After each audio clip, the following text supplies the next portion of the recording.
Hello friends, Radhe Radhe. स्वागत है आपका अपने चैनल आत्म कहानी में। हम आंसू नारी जीवन की किताब को रीड कर रहे हैं। इसके कई सारे एपिसोड्स चैनल में आ चुके हैं। आप छूटी हुई स्टोरी को वहां से पूरा कर सकते हैं। ये कहानी दिल को दहला देने वाली कहानी है। एक अनसुनी कहानी जो सबको लगे अपनी ही जानी पहचानी। फ्रेंड्स, इस कहानी को जब भी आप समझेंगे तो आपको लगेगा कि आपके खुद की जिंदगी के जो दर्दनाक पहलुओं हैं उनको शब्दों के रूप में, अल्फाजों के रूप में यहाँ पे दर्ज कर दिया गया हो। ठीक है फ्रेंड्स, तो बिना देरी किए हम कहानी को आगे कंटिन्यू करते हैं। जिस लाइन पे हमने पिछली वीडियो में छोड़ा था उसी लाइन से हम स्टार्ट करते हैं फ्रेंड्स। ठीक है, तो लेट्स स्टार्ट। जब भी हम मिलाई करने जाते उस लड़के के साथ, उस बिहारी लड़के के साथ, तो मेरे ही सामने पति उस लड़के से कहते, मेरा सारा सामान का ख्याल तू ही रखेगा और कार भी रोज चलाएगा। तू ही हर चीज का ख्याल रखेगा, हर चीज तू ही अपने सामने अपने हाथों में ही रखेगा। पति ने उस लड़के का और अपने सामान का ख्याल तो सोच लिया, पर उनके मन में जरा सा भी अपनी बीबी या बच्चे के लिए ख्याल नहीं आया कि मेरे बीबी बच्चा बिना पैसा के इस बीमारी की हालत में, बिना कार की मदद के, और मैं भी उनके पास नहीं हूँ, इस दुख की घड़ी में कैसे जी रहे होंगे। जब भी हम और वो बिहारी लड़का एक साथ पति से कारागार जेल में मिलाई करने जाते, तो वही कारागार जेल में मेरे और मम्मी के सामने बखूबी पति उस लड़के को हमसे थोड़ा दूर साइड में ले जाकर पर्सनली बात करते और उसकी बात को बखूबी ध्यान से सुनते। मेरी बात कभी नहीं सुनते, ना ही समझते। तो इसलिए मैं चुपचाप खड़ी पति के दुख को देखकर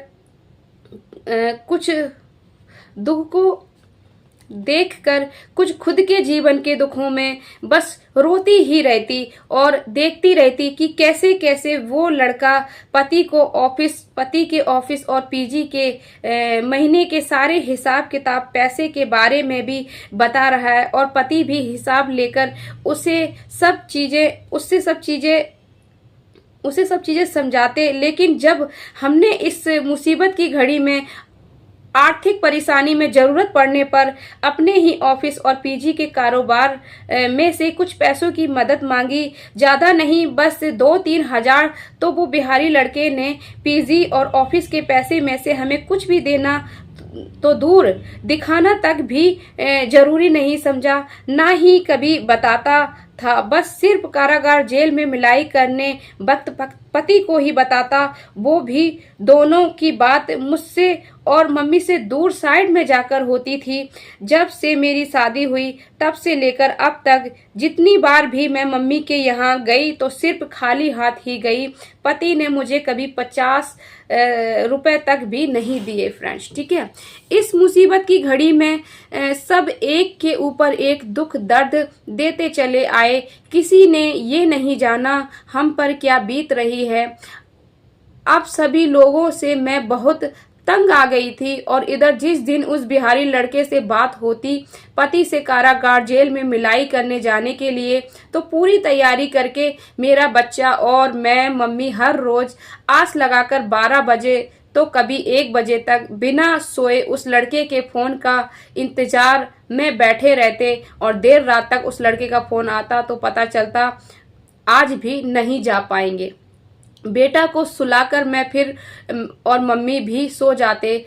तभी रात के करीब 2 बजे बेटा के सिकसिकाने की आवाज आती तो मम्मी लाइट जलाकर देखती कि बेटा जोर जोर से रोने लगता और उसके माथे पर तेज बुखार आता। मैं और मम्मी बेटा से पूछते कि पापा की याद आ रही है, तो वह इशारे में कहता कि हाँ। फिर वो और रोने लगता और कहता मुझे मिलने जाना है।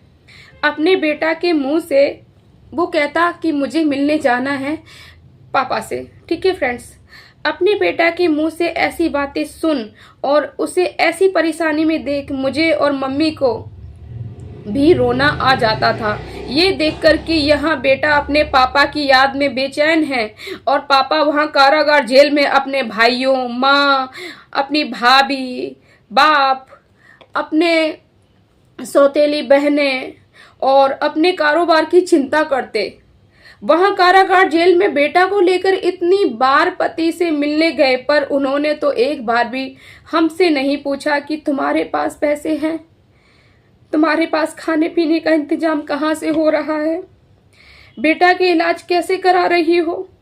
इतने में से कुछ भी नहीं पूछते। ना ही कभी पूछा कि तुम मर रही हो या जी रही हो। ना ही उस बिहारी लड़के से कभी कहते कि अगर कोई डील हो जाती है तो उसमें से 1,000-500 रुपए अपनी भाभी को भी दे दिया करो। ठीक है फ्रेंड्स, हमारे लिए, उस बच्चे के लिए, हमारे लिए, बच्चे के लिए पति को तो कभी कोई होशो हवास ही नहीं था। 4 जनों के सामने दिखावा करते, अच्छा बर्ताव करते, और दूसरा बिस्तर में भी अच्छा बर्ताव करते हमारे साथ। ठीक है, लेकिन दिल से कभी नहीं दर्द को, हमारे और बच्चों के दर्द को समझते। अभी पति से मिलाई करने जाने के लिए वो लड़का आजकल लगा रहा था। ठीक है फ्रेंड्स, आजकल लगा रहा था। ना ही खुल के मना किया, ना ही साथ चला। शुक्रवार से शनिवार, शनिवार से सोमवार, सोमवार से मंगलवार, फिर मंगलवार से वीरवार, और अभी वीरवार से शनिवार भी दिन निकल गया। शनिवार की रात 12:45 बज गए, पर वो लड़का नहीं आया, ना ही कोई फोन करके बताया। फिर थोड़ी देर बाद देवर का फोन आया और कहा, भाभी उस लड़के का अभी काम हुआ नहीं है और मुझे भी थोड़ा काम है, आज भी नहीं चल सकते। कल रात को 2 बजे के आसपास निकलते हैं। सोमवार को मैं आपको और बच्चे को भैया से मिला दूंगा। 4 घंटे के अंदर आपको कारागार जेल के सामने पहुंचा दूंगा। ठीक है फ्रेंड्स, जो कि मेरी आत्मा बहुत दुख चुकी थी। मैंने कहा, बेटा आप तो अपनी भाभी या भतीजे को रिश्ते, आप तो अपनी भाभी और भतीजे के रिश्ते के नाते भी देखने नहीं आते, ना ही कभी फोन करते। हमें आपसे और उस लड़के से कोई जोर जबरदस्ती नहीं थी। हमने तो पहले ही कहा था, अगर आप नहीं जा सकते तो कम से कम हमें समय से पहले बता देना। हम औरतें देर रात को नहीं निकल सकते, क्योंकि वो बिहारी लड़का और जो देवर ज्यादातर जब भी फोन करके बताते तो इस समय बताते थे जिस समय हम 2 औरतें और एक छोटा बच्चा नहीं निकल सकते थे, क्योंकि बहुत देर रात हो जाती थी। उसके बाद वो फोन करके बताते थे कि आज भी नहीं जाना है, कैंसिल हो गया है। ठीक है फ्रेंड्स, वो कभी भी दिन के टाइम या शाम के टाइम नहीं बताते। अगर उस समय बताते तो हम औरतें ही कोशिश करके निकल सकते थे अपने बच्चे को पिता से मिलाने के लिए, पर कभी ऐसा नहीं किया। वो ऐसे गलत टाइम पे बताते थे जिससे कि हम अकेले भी ना जा सके और उनके सहारे के बिना भी ना जा सके फ्रेंड्स। ठीक है, जैसे कि बीच में किसी को फंसा देते हैं ना, उस तरीके से फ्रेंड्स। ठीक है, फिर देवर ने कहा, मैं कहीं नहीं जा सकता। बस मेरी आंख में आंसू आ गए।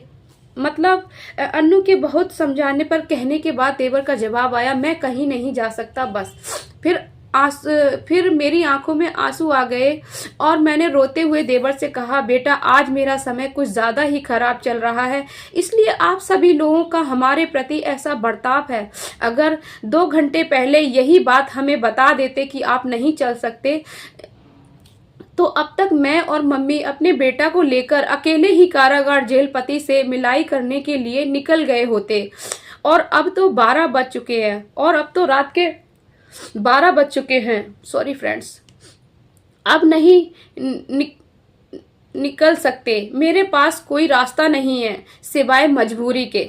देवर ने ठीक है कहकर फोन काट दिया फ्रेंड्स। ठीक है फ्रेंड्स, इस कहानी को मैं यहीं पे मार्क कर देती हूँ।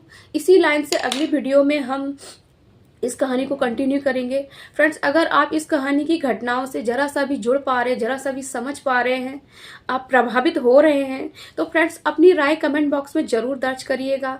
और जिन लोगों ने इस चैनल को सब्सक्राइब किया है उनका तहे दिल से धन्यवाद, और जिन्होंने नहीं किया तो उनसे विनती है कृपया चैनल को जरूर सब्सक्राइब करें, ये निःशुल्क है फ्रेंड्स। ठीक है, मिलते हैं नेक्स्ट वीडियो में, तब तक के लिए अपना ख्याल रखना। राधे राधे।